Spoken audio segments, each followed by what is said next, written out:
Hi and welcome back. So last time we got most of the painting all finished. Still got a couple of little bits to touch up, like in here, a little bit here, but nothing major. If you recall, we were looking at all these yellow pieces, what I was going to do with them. I attempted one as a decal, not happy with it, so very slowly, as quick as I can, going to go around, mask them all off and get them all painted in yellow, which, how we've gone on, it sort of fits in.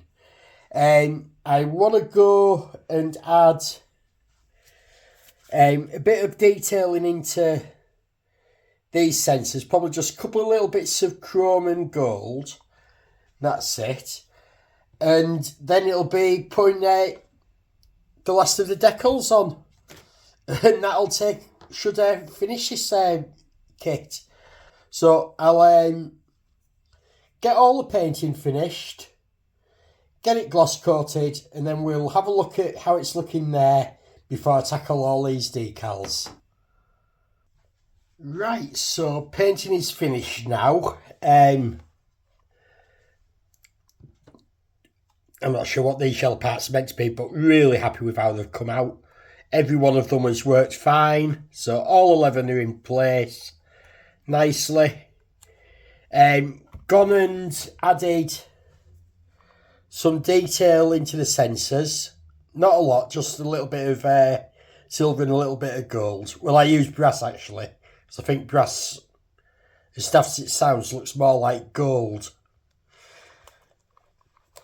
I've uncovered the nacelles, so they're ready to go. They all fine now. Last couple of bits of styrenes are glued in place.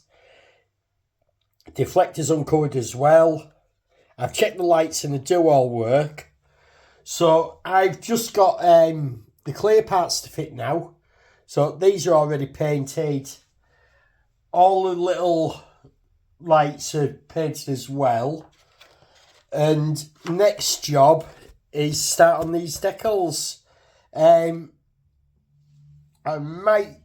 probably get done throughout the week. It's getting on a bit now and I want to let this gloss coat dry overnight, completely cured, before I start on decals. But yeah, as I get some more work done, we'll have another look at things. Okay, so I've got gloss coat over. I've added in the clear parts and all the lights are still working. I've not added the clear parts, where are we? In here. They literally look silly. I know these are only tiny, but they look ridiculously big when they're in place, so I did away with it. I just put a tiny drop of UV resin over instead, and I won't be putting these in place either on the bottom here for the same reason. They just look out of place with the size of them. So again, I've just covered it over with UV resin. So next up, I'm going to get all these decals applied and we'll have a look when they're all in place. Right, so I've been getting quite a lot done. All the decals are down, top and bottom, all around. Really happy with how they've all come out. I do quite like round 2 decals. They seem to go down very nicely. This has had a clear coat of gloss over the top afterwards. It needs a satin coat, and then the model itself is actually done. In the meantime, I've connected just the power jack into the base, just cut a little hole out and epoxied it in. I have my brass rod is ready. I've cut a little notch so we can get the wires through, and the same in the bottom there for them to come out of. So I'm literally just going to put the satin coat on, and then it'll be connecting 2 wires together and everything will be finished. So it's not going to be long until we have the final part.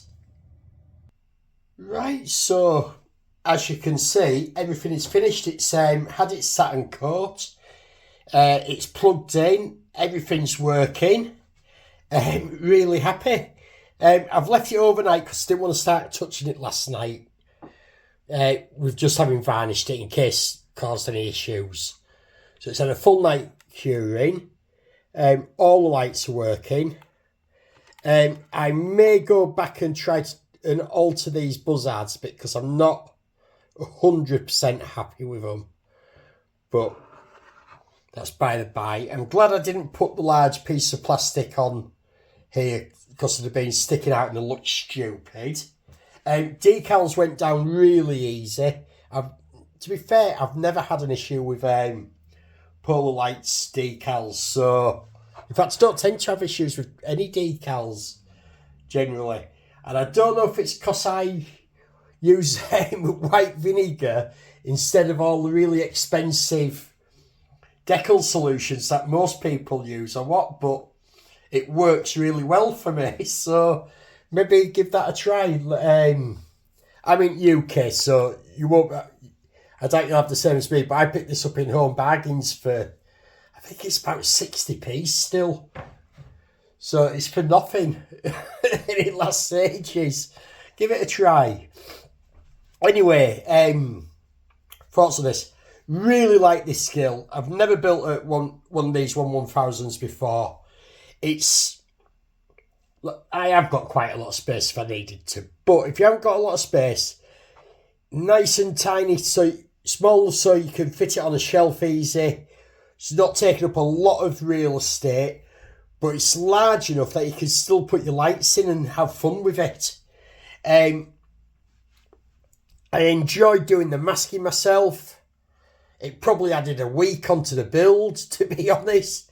But it is quite satisfying doing these things yourself. We can get very complacent at buying these things sometimes, and it's not always necessary. Pretty much everything on this kit is a straight line. Do we really need to be buying a masking set for that? I can understand when we're going around windows and buzzards and all that sort of stuff, and if you're doing Aztec, completely buy your masking kit. Do not even think about doing that by hand. But something like this, give it a go. The worst that'll happen is you mess it up. You have to strip a bit of paint off, which isn't difficult, and you go out and buy your masking set afterwards. But very satisfying doing it yourself, and it feels an accomplishment afterwards. So, I'm not sure what we're building next. I didn't get the Galore class started at all, I'll be honest. Maybe another shortly to tonight, because I have had a parcel delivered that I don't know what's in it. But that'll be on another video. But for now, thank you for watching. I'll put a couple of pictures up at the end as well to go with this. I've put them onto a background, which I think looks quite cool. You make up your minds, but I like it. But for now, thank you for watching. Keep trekking and keep modelling. Thank you. Goodbye.